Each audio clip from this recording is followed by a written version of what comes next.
4월 8일 시장이 마감했습니다. 오늘 시장을 좀 복귀해 보면 어제 이제 야당이 재보궐선거에 승리하면서 이제 오세훈 시장 수혜 관련 섹터들이 좀 강한 모습이었죠. 여기 이제 화면상에서 보시는 것처럼 뒤에 이제 건설이라고 붙은 건 오늘 다 오른 것 같은데, 이제 그에 더해서 페인트나 건자재 같은 부면들 역시도 좋은 흐름을 좀 보인 하루였습니다. 이게 왜 수혜인지는 이제 앞선 영상들에서 좀 설명을 드렸죠. 그리고 좀 더 보면 이제 선거 전에는 개괄적인 공약만 언급을 한 거니까 이제 조만간 정비가 되고 또 어떤 이 태스크포스 팀이 꾸려지면 구체적인 플랜들이 나올 텐데, 어찌됐든 방향은 재건축 완화랑 또 이제 공급 물량 확대를 중심으로 한다고 했기 때문에 개인적으로는 건설 섹터 같은 경우에는 조금 더 홀딩을 해도 되지 않나 싶긴 합니다. 그래서 조금 더 길게 보신다고 하시는 분들은 내년에 이제 있게 될 대선 SOC 투자까지도 좀 보실 수 있겠죠. 그리고 이제 또 하나 계속해서 모니터링 해야 되는 것 중에 하나가 코로나 확진자가 계속 나오고 있잖아요. 내일 이제 거리두기 격상 여부를 좀 결정한다고 하는데, 다시금 이렇게 락다운 하기는 어렵지 않을까 싶긴 한데, 그러려면 뭔가 명분이 있어야 될 텐데 아마 그게 이제 다음 코로나 테마가 되지 않을까 싶긴 합니다. 개인적으로는 정부에서도 한번 언급을 했지만 이 보조적으로 할 수 있는 수단인 이 자가진단 키트도 좀 눈여겨보고 있긴 합니다. 오늘은 이제 어떤 얘기를 할까 하다가 좀 길게 이제 트레이딩 말고 길게 투자를 하시는 분들을 위해서 그 LNG 즉 천연가스 얘기를 좀 해보려고 하는데요. 결과적으로는 이 LNG 시장이 커진다는 게 이제 주요 내용입니다. 사실 이제 작년을 돌이켜 보면 이 저탄소의 이제 친환경 시대로 넘어간다는 이런 이제 움직임이 계속해서 가속화되고 있죠. 그리고 그 방향은 또 그 방식은 태양광이나 수소 그리고 전기 에너지로 좀 대체를 하려고 하는 것 같습니다. 그런데 그에 못지않게 커지는 시장이 하나 있는데 바로 천연가스 즉 LNG 시장입니다. 여러분이 LNG라는 말은 많이 들어봤어도 사실 자세히는 잘 모르시죠. 그래서 이번 기회에 한번 공부를 해보시면 앞으로 몇 년간 좀 이렇게 크게 수익을 거둘 수 있는 산업군이 되지 않을까 싶긴 한데요. 먼저 이 시장을 좀 개괄적으로 보면, 여기 기사에서 기사 네이밍에서도 알 수 있듯이 이 점유율을 더 높여가려는 러시아랑 그리고 이제 셰일 혁명을 통해서 가격 경쟁력 확보가 가능해진 미국의 양강 구도가 형성되어 있습니다. 이 천연가스는 다른 원료에 비해서 저렴한 것도 있지만 상대적으로 높은 에너지 효율을 낼 수 있다는 이유 때문에 현재 에너지 시장에서의 비중이 점점 커지고 있는데요. 실제로 지금도 이 천연가스가 공장, 발전소 이런 분야에서 석탄을 완벽하게 이제 대체하고 있다고 하죠. 그에 더해서 운송 부문 같은 경우에도 우리가 관심이 없어서 사실 체감을 못하는 건데, 이 LNG 발전을 활용한 어떤 전기차, 화물차, 버스, 추진선 이런 것들의 공급도 꽤나 이제 늘어나고 있습니다. 보시는 것처럼 현재 천연가스의 메카는 단연 러시아입니다. 실제로 이 러시아는 전 세계에서 천연가스가 가장 많이 매장되어 있는 나라라고 하는데, 그러다 보니까 이 러시아의 천연가스 공급량은 유럽 전체의 30%나 차지한다고 합니다. 그러니까 엄청난 거죠. 실제로 이제 과거에 소련이 무너지고 러시아로 이렇게 바뀌면서 러시아가 다시금 국력을 회복하는 데에는 이 천연가스의 역할이 매우 컸습니다.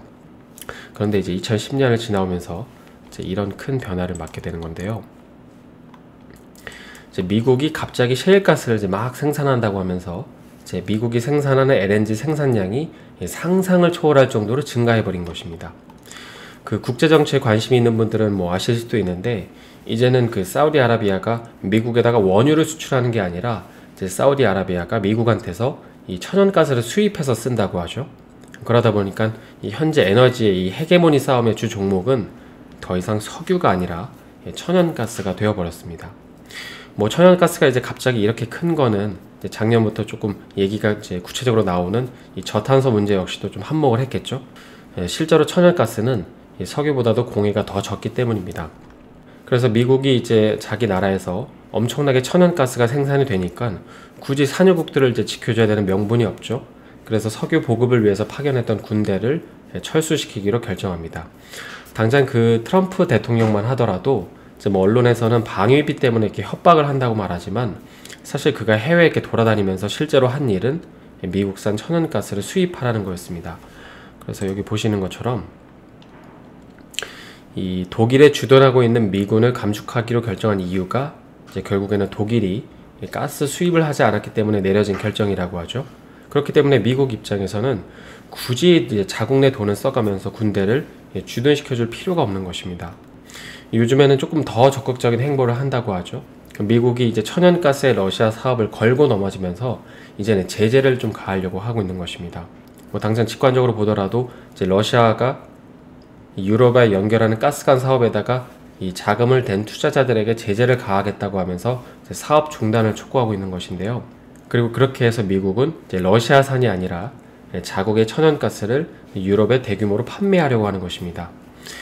이 현재 미국이 문제 삼고 있는 파이프라인 프로젝트는 러시아 국영회사가 주도하는 노르드 스트림 2랑 이 투르크 스트림이라는 게 있는데, 여기 이제 사파를 보시면 이 노르드 스트림 2는 러시아랑 독일을 연결하는 이 초장거리 길이의 그 가스 파이프라인입니다.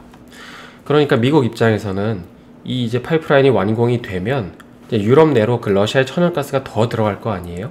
그러면 영향력이 이제 커질 것을 우려하는 거고, 결국에는 이제 다른 나라들도 이 저렴한 러시아산 천연가스 수입을 늘릴 것이기 때문에 이제 이렇게 되면 미국산 천연가스를 이제 선택하지 않겠죠. 그렇기 때문에 미국 입장에서는 제재를 가할 수밖에 없는 것입니다. 그래서 요즘에 보면은 뭐 이런 내용들이 좀 계속 나오고 있는데요. 며칠 전에는 뭐 이런 식으로 미국이 이제 프랑스나 글로벌 기업들한테 이 가스관 사업에서 이제 손을 떼라고 하죠. 그러니까 곧바로 이제 러시아에서 이렇게 보복할 거라고 으름장을 놓는 어떤 팽팽한 흐름이 이어지고 있습니다. 그래서 뭐 이렇게 엎치락 뒤치락 이렇게 노이즈가 발생하고 있지만, 사실 우리는 투자자니까 우리가 관심이 있는 건 결국은 이제 LNG 시장이 커질 거냐이잖아요. 근데 요즘 사실 뭐 태양광이나 풍력, 뭐 수소 등이 언급되고 있긴 하지만, 사실 이 에너지들은 아직까지는 심각한 결점이 존재합니다. 이 화석 연료 발전소의 빈자리를 완벽하게 대체할 수 없다는 것인데요. 설사 이 태양광 패널이나 뭐 풍력 발전소가 뭐 전국에 도배된다고 하더라도 아직까지는 이 화석 연료 발전소의 에너지 효율과 또 전기 생산량을 따라갈 수는 없다고 합니다. 그러니까 석탄에서 친환경으로 넘어가는 이 과정에 LNG가 필요한 이유가 여기에 있는 것이죠. 그래서 이제 친환경으로 넘어갈 거기 때문에 이제 탄소 배출이 낮은 LNG의 수요를 늘려서 결국에는 뭐 친환경으로 이제 가겠지만, 어쨌든 그 사이에서 이 주 원료인 LNG의 수요가 엄청나게 늘어날 것이라는 것입니다.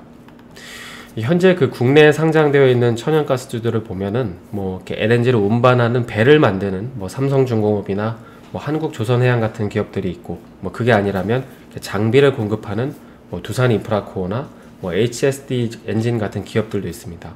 뭐 또 그게 아니라면 뭐 LNG 운반선에 이제 시스템을 갖추는 뭐 한국카본이라든지 동성화인텍 같은 기업들도 있고요. 뭐 가스관 자체를 설치하는 기업들도 좀 있습니다. 그러니까 이런 기업들을 한번 찾아서 공부를 해보시는 것이죠. 그러니까 내가 이런 배경들을 좀 대략적으로 이해하고 있으면 시간이 조금 더 흐른 뒤에 이제는 친환경으로 넘어가서 뭐 LNG 수요가 감소하겠구나, 아니면 뭐 아직은 조금 더 시간이 필요하니까 조금 더 이제 들고 있어도 되겠구나, 이렇게 투자 판단의 범위를 조금씩 좁혀갈 수 있다는 것입니다. 그리고 맞던 틀리던 간에 어쨌든 자신만의 투자 판단이 생기니까 뭐 틀리면은 뭐 어디서 틀렸는지를 찾아보고, 맞았다고 하면 뭐 다음번 시나리오도 또 세워보는 것이죠. 그래서 오늘은 좀 LNG 산업에 대해서 되게 좀 간단하게 살펴봤는데, 너무 좀 개념적으로 이해하려고 하시기보다도 큰 그림에서 한번 이제 그림을 그려보라는 취지에서 말씀드린 거니까 천천히 한번 정리를 해보시고 필요한 내용들을 조금 더 찾아보면서 공부하셨으면 좋겠습니다. 네, 오늘 영상이 도움이 되셨다면 좋아요와 구독 부탁드립니다.